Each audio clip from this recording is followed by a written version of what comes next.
Oh, yeah, except for the elementary school, Sunday school. So they can be dismissed to go to class.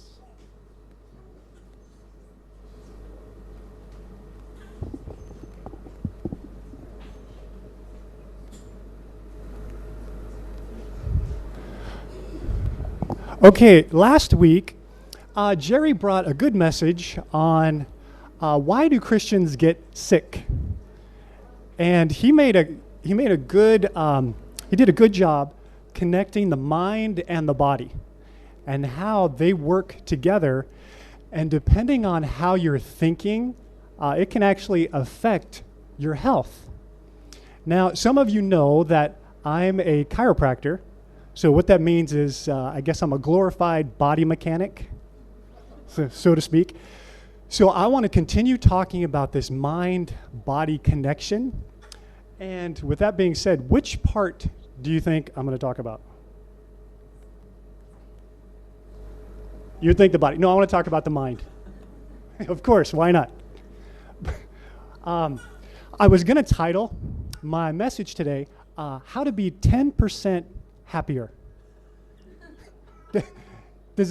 Who here does not want to be 10% happier? Wait, no, that doesn't involve any involvement. Who here would like to be 10% happier? Okay, who here is still sleeping? Let me ask one more time. Who here would like to be 10% happier than they are right now? Raise your hand. Okay, good. That's most of you. So this message should be should be relevant. That's right.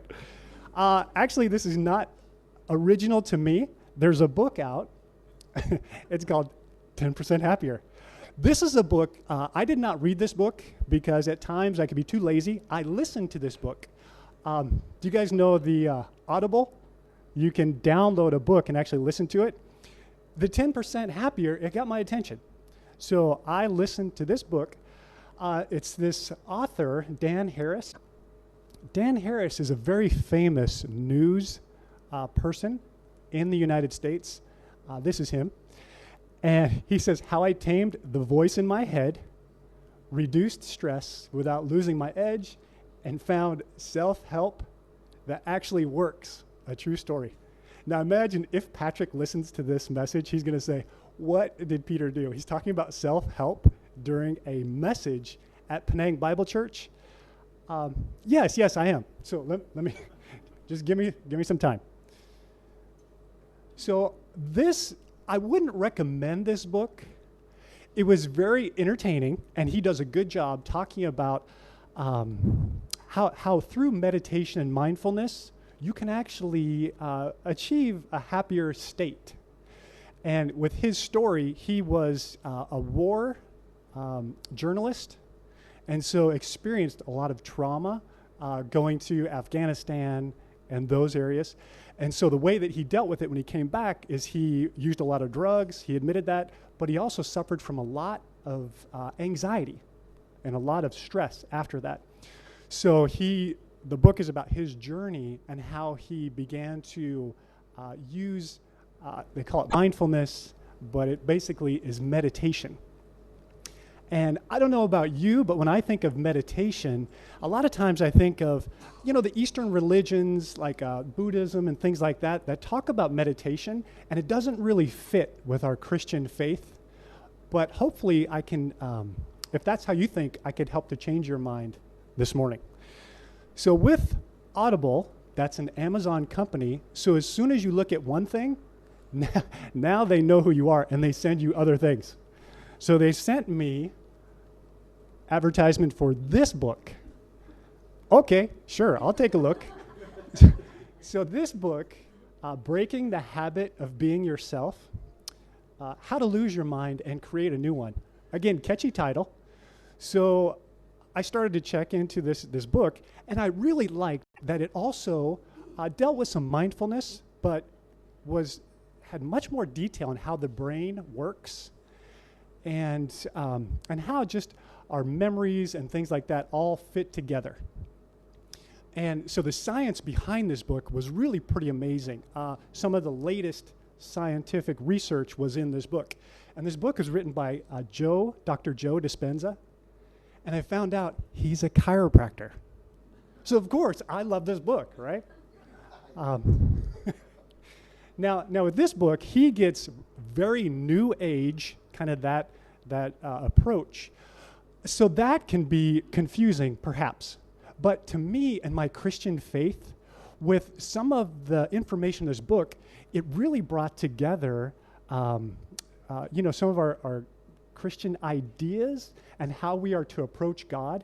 It gave it a scientific background for me. So that's what I hope to share with you today.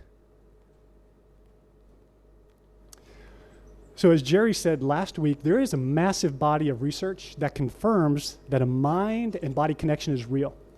Connecting the dots between the outer physical world of the observable and the inner mental world of thought has always presented quite a challenge to scientists and philosophers.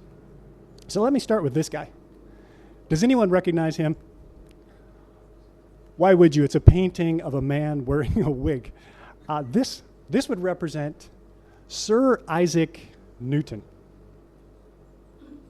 And according to the classical Newtonian, what he established, physics model, all things were considered solid.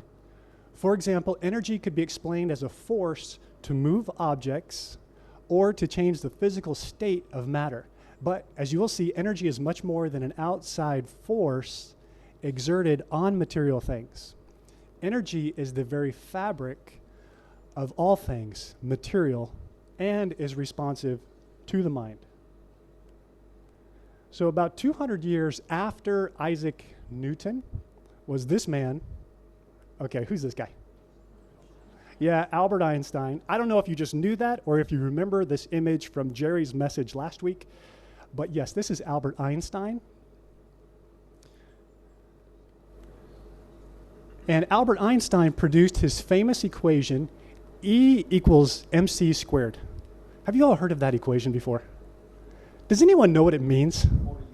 40 years. 40 years, okay. It's a simple equation, yet it could be very complex. So E, that's energy, equals mass times the speed of light times itself, the speed of light squared.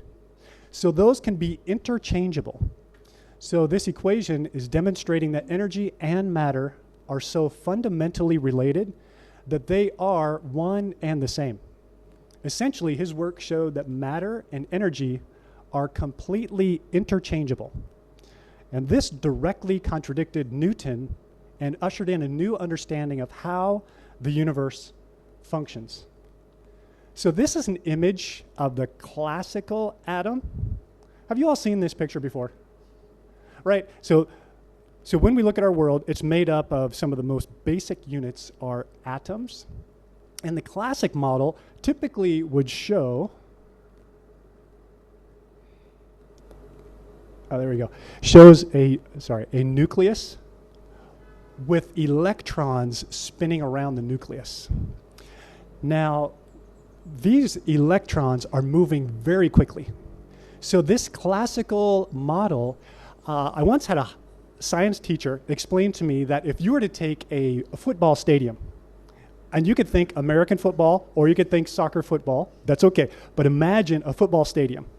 And now you were to take a football, it could be an American football or a soccer football, place it in the center of the field.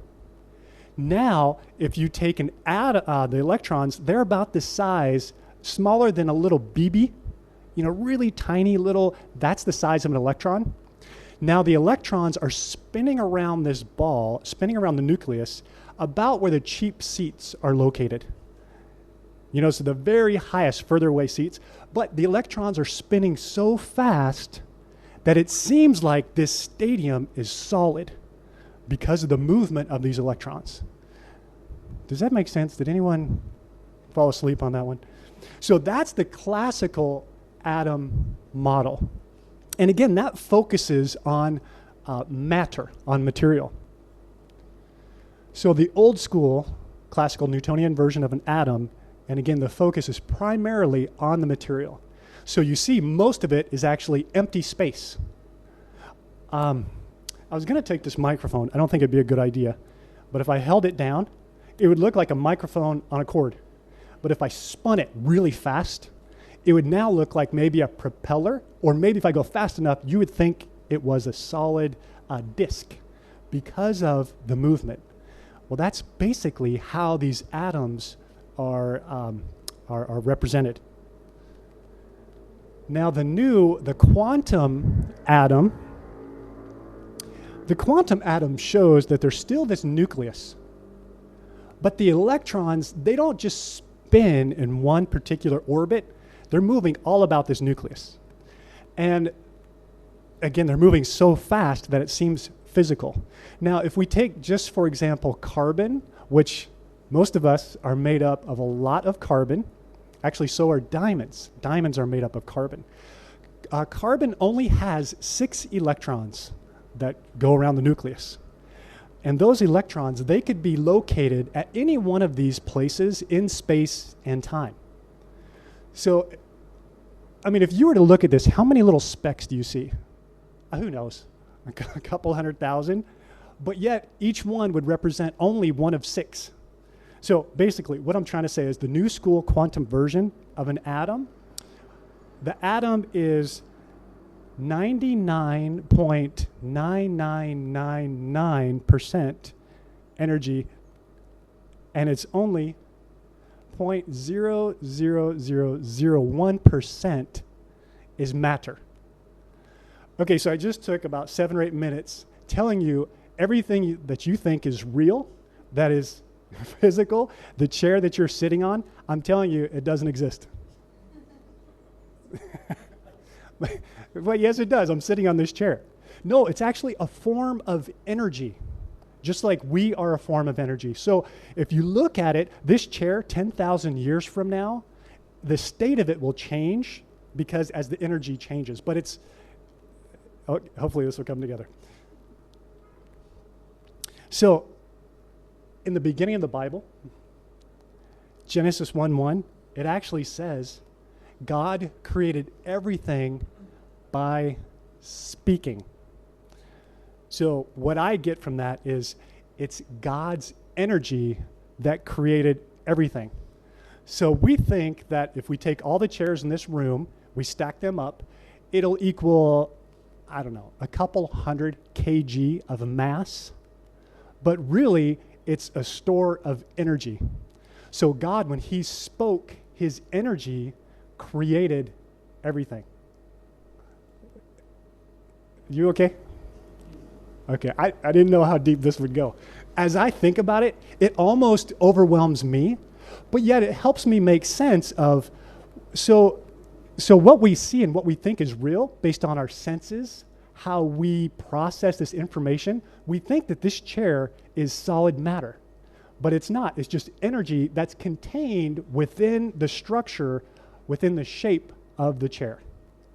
Okay, let me keep going. I am. Do you guys see an image behind that I am? In Colossians 1:15-17, it says, "He is the image of the invisible God, the firstborn over all creation. For by him all things were created that are in heaven and that are on earth, visible and invisible, whether thrones or dominions or principalities or powers. All things were created through him and for him, and he is before all things. And in him all things consist." So Jesus is the visible representation of God. And he is the one that basically is holding all of this together.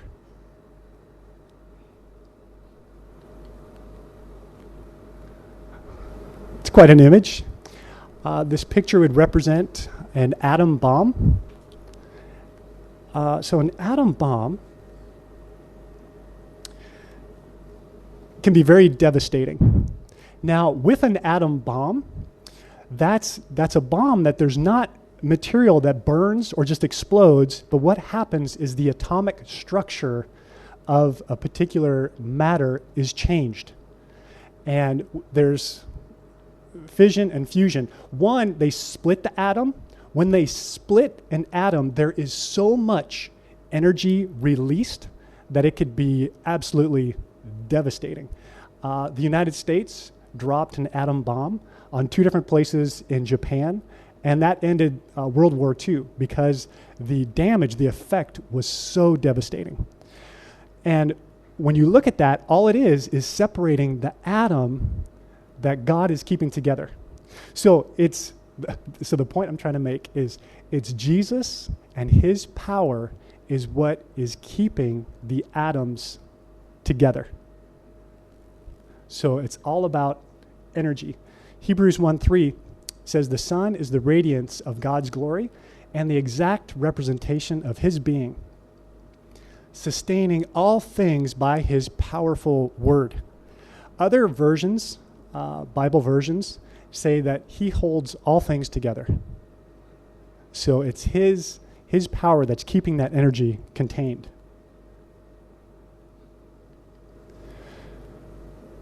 When I'm at the office and I talk to people about how their body functions, a lot of times they'll say, well, my heart, it beats, right? It just beats on its own. It has almost a mind of its own.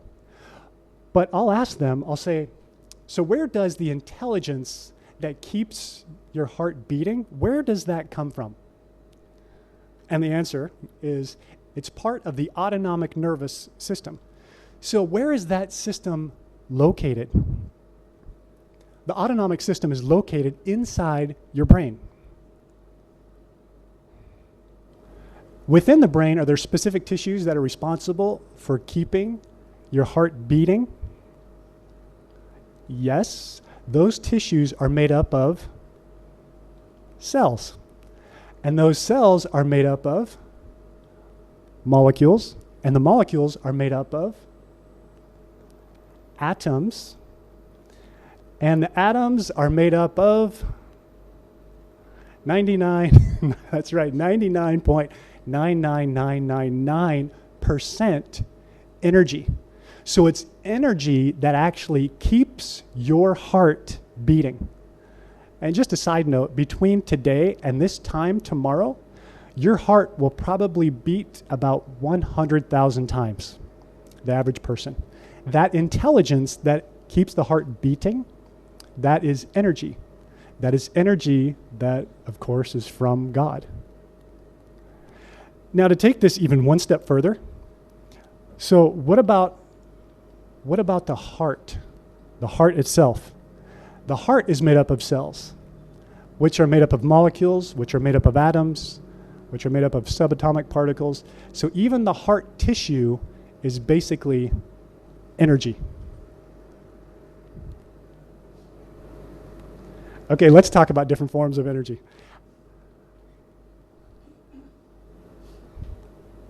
As you see this picture, what do you think? It would be a bad day to be a baby gazelle, right? If that's what that little creature is. Now, there's some energy being processed in this scene. The lion is chasing after that gazelle. Now, the gazelle, its nervous system is going through this fight or flight, right? It wants to get away from this lion, so it's not being breakfast. So if it gets away, and let's assume that it did, okay, because we want to keep more of a happy. So if it gets away, about an hour after this episode, how do you think this little gazelle, what do you think is going to be going on with its nervous system?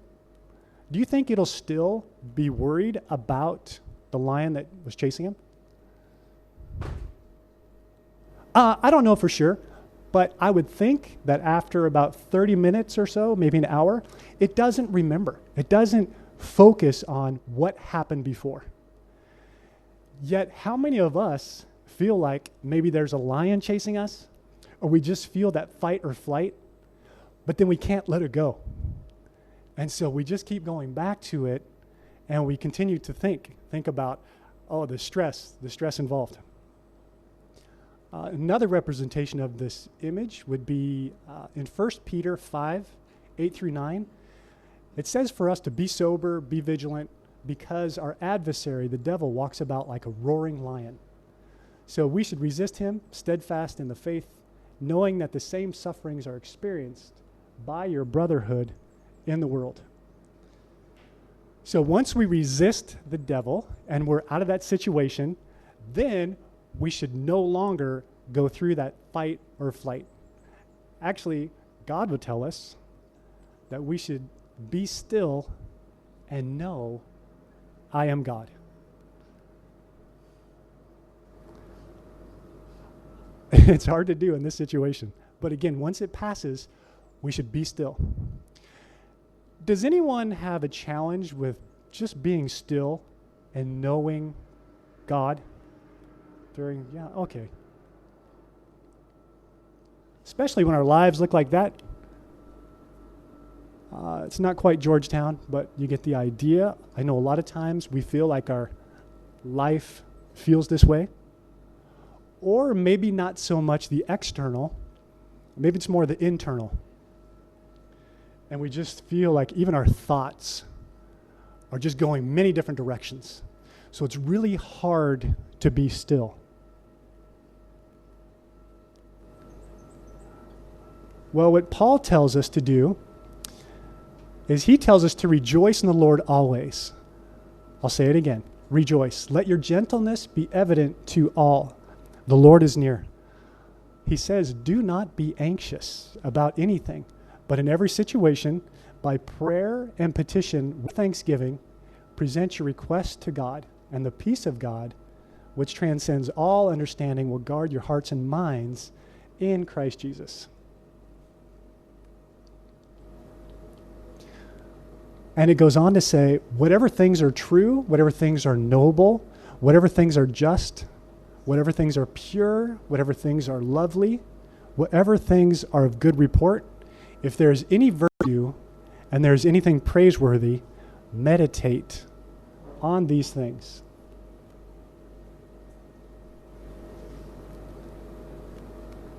So if you're feeling overwhelmed or a lot of the fight or flight, a nerve system reaction in your body, how can you stop from being anxious?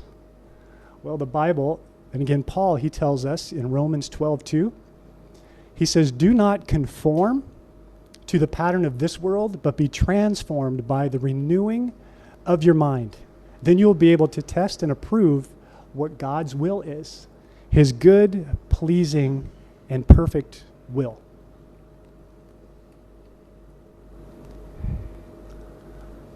However, for many decades, it was thought that the brain was a non-renewable organ.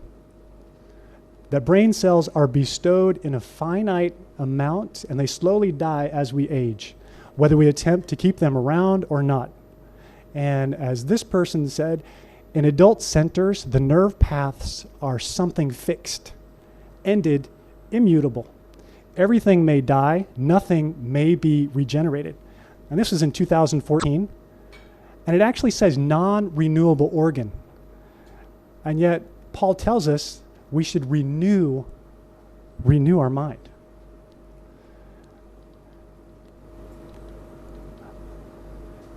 Skip this one for now. So your brain is made up of billions of neurons. Neurons are brain cells. And the shape of a neuron, it looks like this. This is one neuron. It has a cell body, has this stretch here, this axon. Information comes into the cell body, and then it's transmitted along this axon. And the neurons, they never touch each other inside your brain. There's this synapse, meaning it looks like a connection, but there's no physical connection. And it's possible that each neuron can synapse or have the potential to transmit information to up to 1,000 different neurons.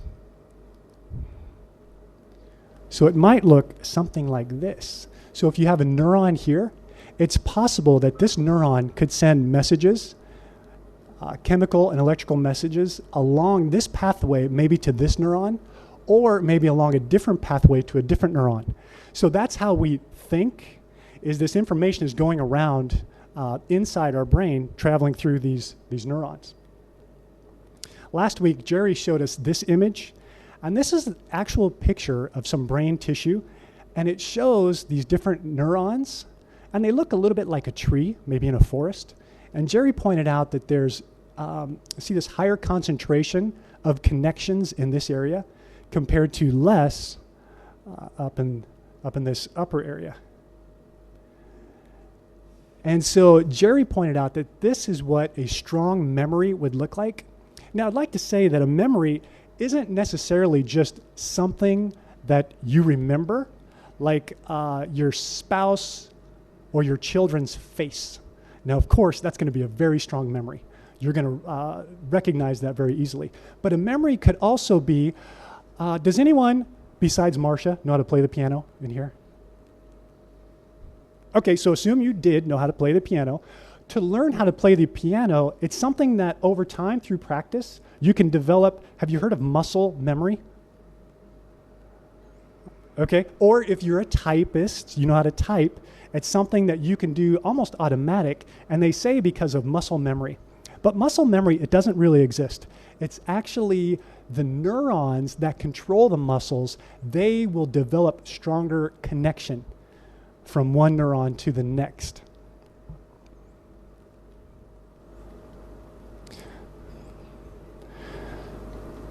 So there's a newer concept. This has only been around for maybe the last 10 years or so. It's called neuroplasticity. And what it says is that our brains are truly extraordinary. Now, unlike computers, which are built to certain specifications and receive software updates, our brains can actually receive hardware updates in addition to the software. When we learn something new, we create new connections between our neurons. We rewire our brains to adapt to new circumstances.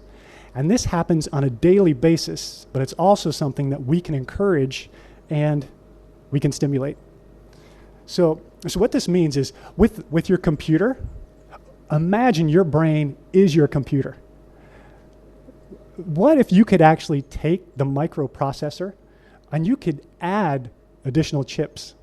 And that's what happens in our brain, is our brain can rewire and can change due to this neuroplasticity.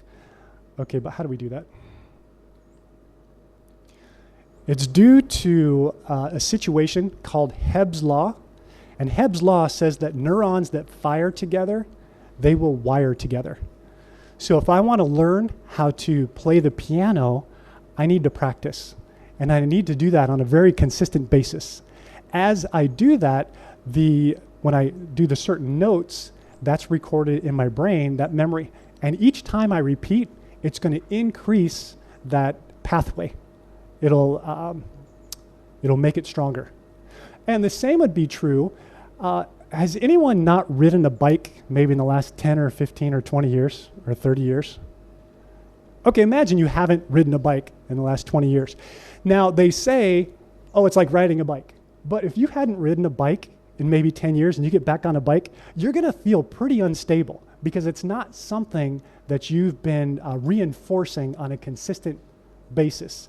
So the neurons that fire together, they will wire together, but also if they are not fired, over time, they will unwire.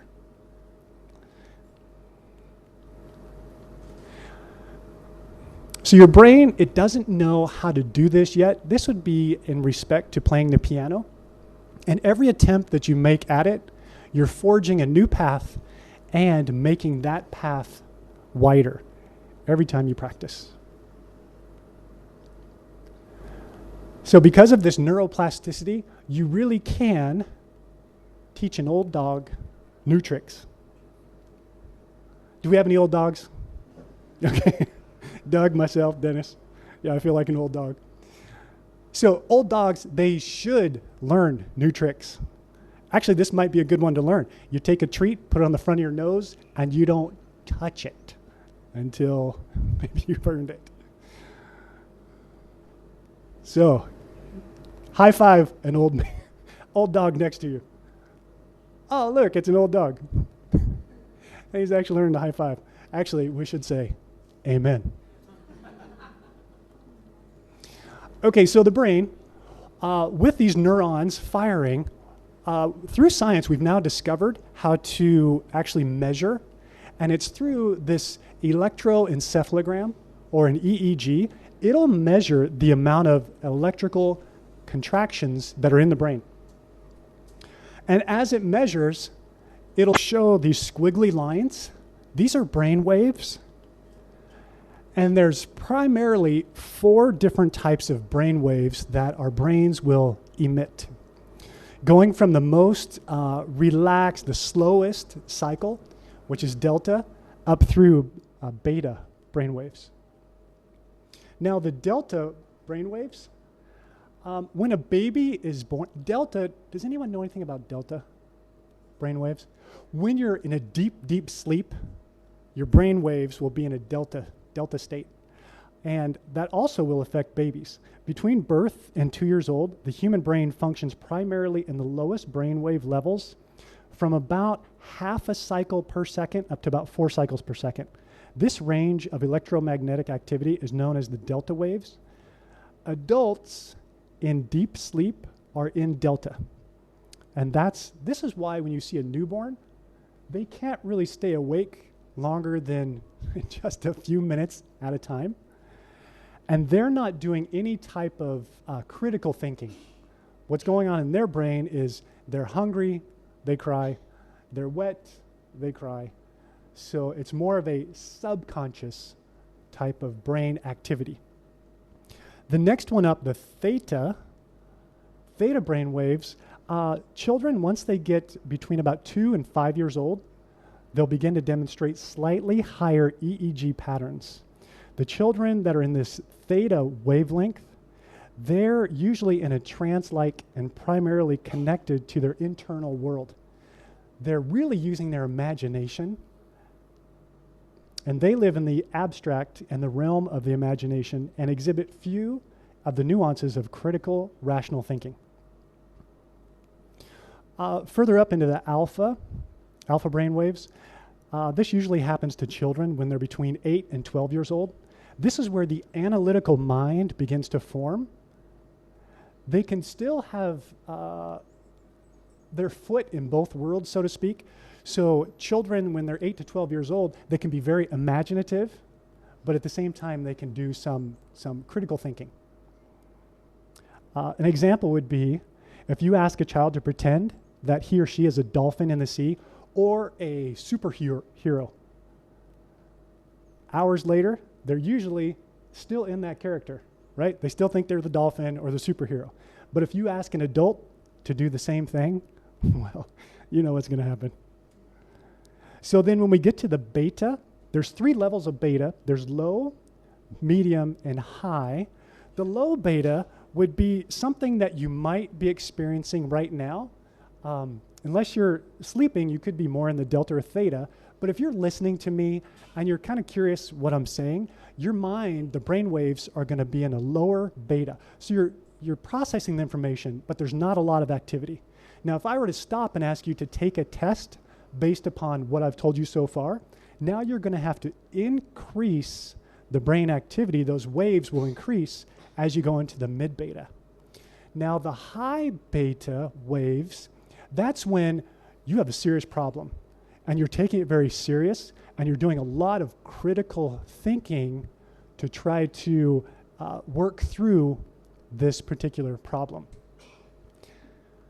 So all that to say, and I'll be done in just a minute, all that to say, where do you think we hear God the best?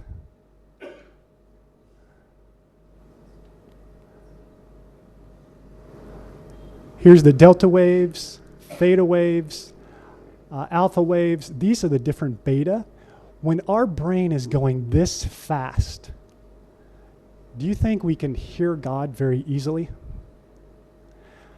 And yet, I don't know if you're like me, but times when I really want to pray, usually it's either I'm in a lot of trouble, or maybe someone I love is sick or hurting. And when these things happen, it's hard for me to be still and know that He is God. Because I'm trying to figure out the problem myself. I give it to God. I have faith in God and faith that through Jesus, God will answer my prayer. But yet, when my brain, which if you put one of those caps on my head, it would register, when my brain is in this range, I can't really hear God unless he speaks really loudly.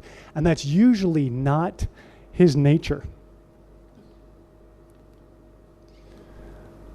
So in Matthew 18:3, it says, he said, truly I tell you, unless you change, and the word is change, and become like little children, you will never enter the kingdom of heaven. Now, I don't think that this means you will go to heaven after you die, but that you'll experience the kingdom of heaven here on earth if we don't change and become like the little children.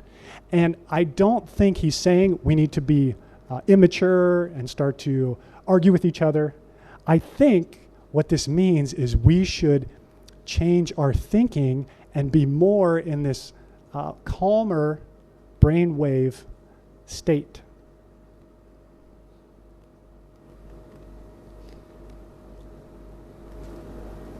So between these four states, which one appears more calm? Okay, the delta, but then you're not conscious. So the idea is to stay within this theta alpha state and not so much in that high beta. I thought this was interesting. This is a functional MRI. This is of a person who would actively try to maintain that lower brain wave activity over an extended period of time. Someone that practiced once a day for 4 weeks, and it shows that in this image, this area is the amygdala, part of the brain, which registers fear and anger. And over 4 weeks, when stimulated, it bothered this person much, much less. Something I found interesting. Okay, so a few things that I want you to remember. Most of what we think of reality and the world is actually a form of energy.